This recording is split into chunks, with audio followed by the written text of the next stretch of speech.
Selamat datang di Trilogy of Christmas 2020. Izinkan saya menyapa Bapak Ibu Saudara-saudara dimanapun berada. Salam sejahtera buat kita semua. Saat ini saya ingin membagikan satu kebenaran firman Tuhan. Tetapi sebelumnya saya mau mengilustrasikan bahwa di dalam perkembangan sekarang ini kita melihat bahwa banyak hal yang terjadi khususnya bagi orang percaya saat ini yang begitu diekspos, diumumkan dan banyak orang tahu.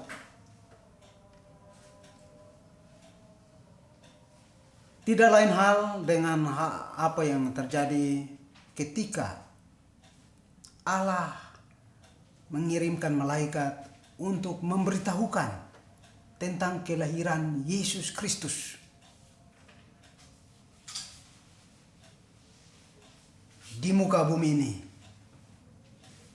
Ya, satu kisah yang hanya terjadi satu kali saja di muka bumi ini.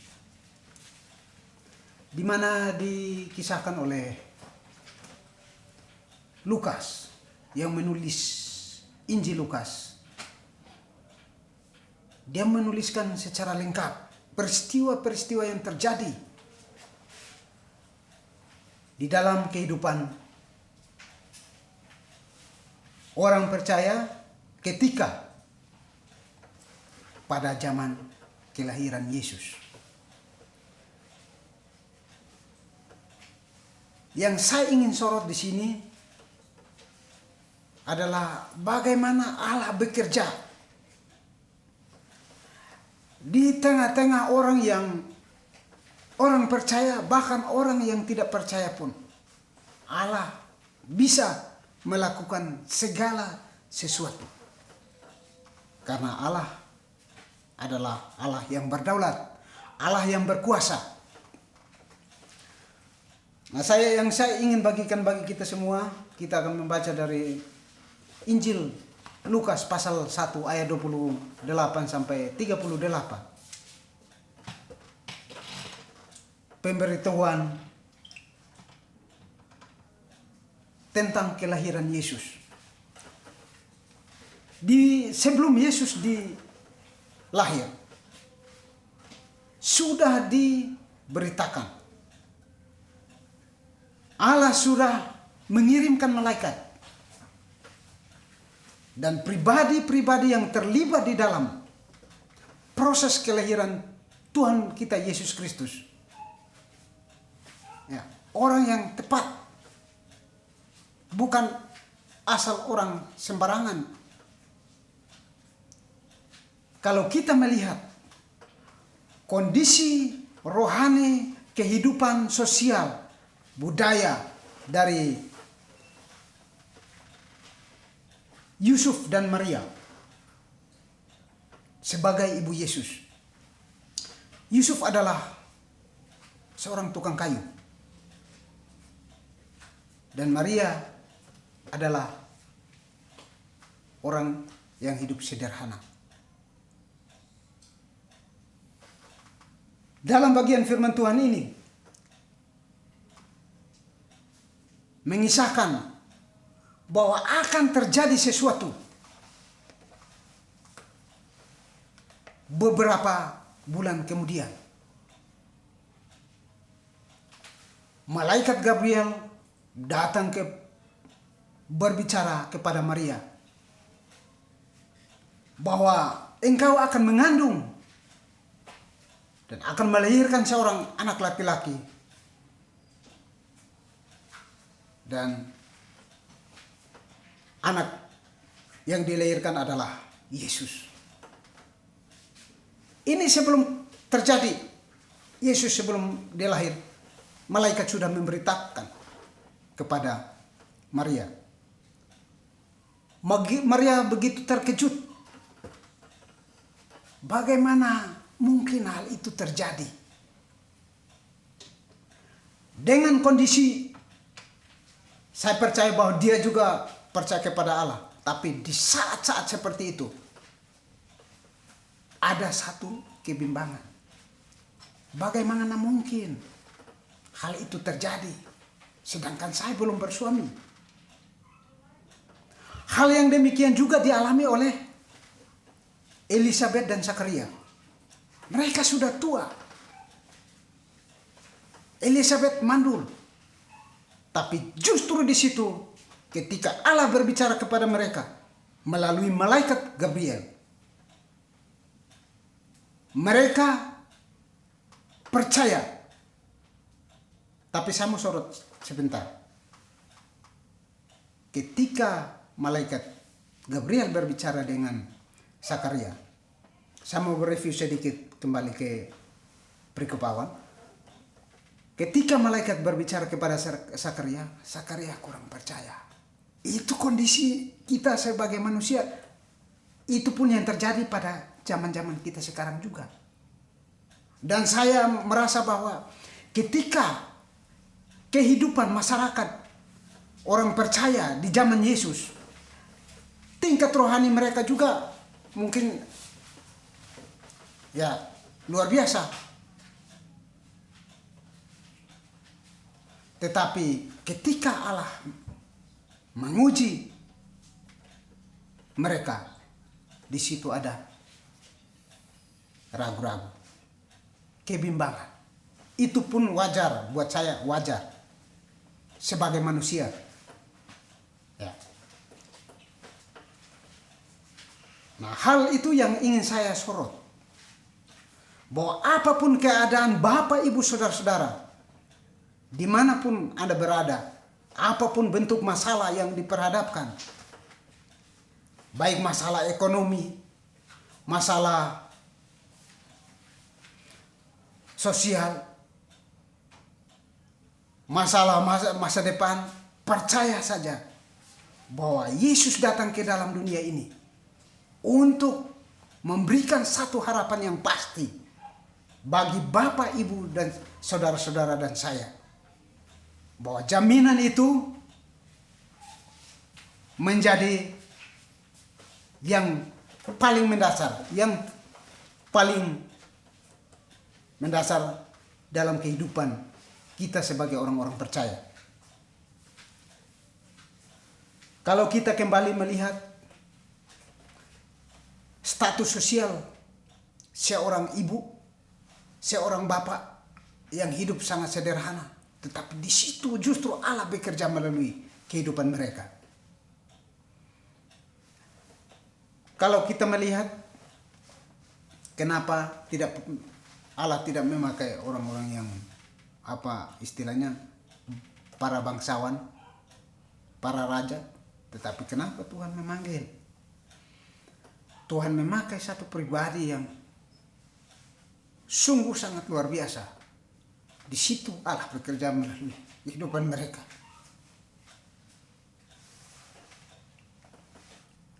Ini sangat terinspirasi buat saya. Bahwa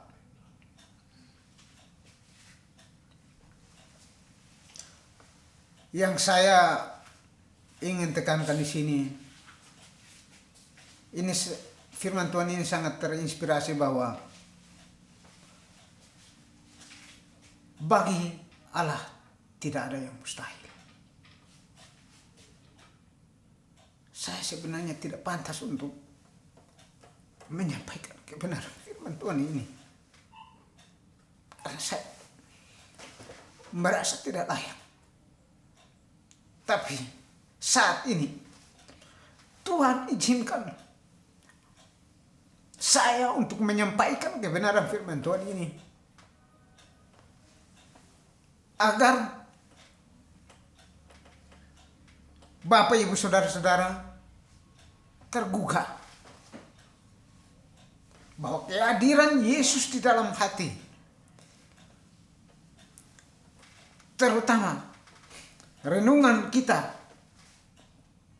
renungan Natal, menjadi sesuatu yang sangat berarti.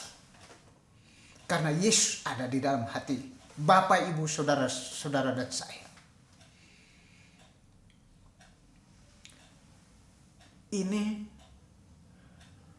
merupakan kisah yang sebenarnya sudah terjadi pada 2000 tahun yang lalu.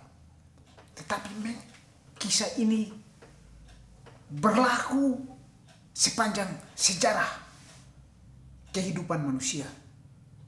Karena peristiwa kelahiran Yesus hanya cuma satu kali.